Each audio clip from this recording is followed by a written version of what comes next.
Okay students, next continue video చూడండి.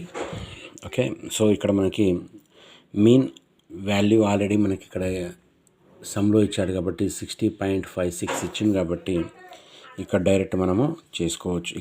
ఇక్కడ mean value వేసుకున్నాము. సో ఇక్కడ మనం ఏం చేయాలి అంటే ఫస్ట్, సో ఇక్కడ డినామినేటర్ ఓకే 50 ఉంది, ఇక్కడ ఏమి లేదు కాబట్టి నేను దీని కింద 1 వేస్తున్నా. ఓకే, సో ఈ రెండింటిని నేను ఏం చేస్తున్నా, ఇక్కడ క్రాస్ మల్టిప్లికేషన్ చేస్తున్నా. ఓకే, ఇక్కడ చూడండి 3760 minus 40 F1 so is equal to 50 into 65.6 ఇక్కడ నేను వేసేసిన. ఓకే, సో ఇప్పుడు దీన్ని ఎలా చేయాలి అనుకుంటే ఇక్కడ చూడండి, ఫస్ట్ మనం ఇక్కడ యాజ్ ఇట్ ఈజ్ జస్ట్ ఇక్కడ చేస్తున్న చూడండి, ఇక్కడ కన్ఫ్యూజ్ అవుతుంది, ఇక్కడ కలుస్తుంది కాబట్టి 3760 మైనస్ 40 F1 సో ఇది ఎంత అవుతుంది. ఫర్ ఎగ్జాంపుల్ 5 తోటి చేద్దాం, ఇక్కడ తర్వాత మనం 0ని యాడ్ చేసుకోవచ్చు. ఓకే, ఇక్కడ చూడండి 65.6 into 5 6 30. Okay, 5 5 25 so 28 5 6 30 32.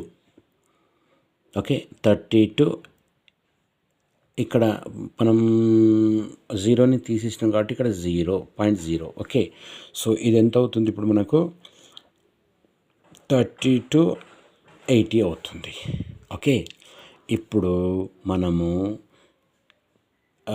3760 okay 3760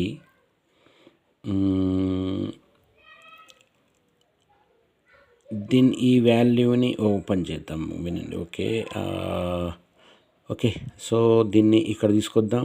3280 is equal to ఇది ఏమవుతుంది, అక్కడ 40 F1 అవుతుంది. ఓకే, సో ఇప్పుడు 37 ఇక్కడ చూడండి 3760 సో 3280 తీసేస్తే ఎంత వస్తుంది, 0 పోదు కాబట్టి 16 నుంచి 8 పోతే 8, ఇక్కడ 6 ఉంటుంది కాబట్టి 6 నుంచి 2 పోతే 4 ఎంత అవుతుంది, 480 అవుతుంది. Right, 480 is equal to 40 F1. So నేనేం చేస్తున్నానంటే ఇక్కడ చూడండి, ఇక్కడ మనకు కావాల్సింది 480 బై ఇక్కడ వస్తే 40 is equal to F1.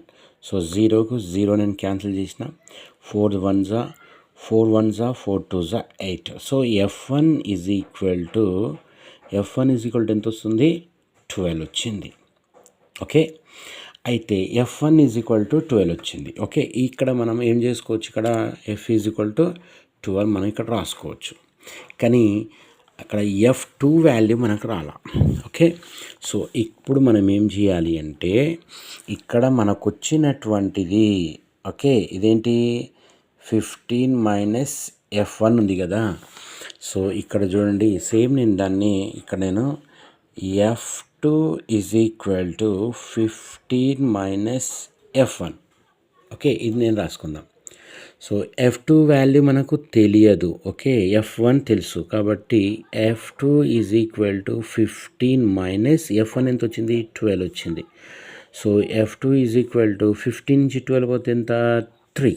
Right, so F1 and F2 వాల్యూస్ని మనం ఈ విధంగా ఫైండ్ చేయొచ్చు. ఇది చాలా చాలా ఇంపార్టెంట్.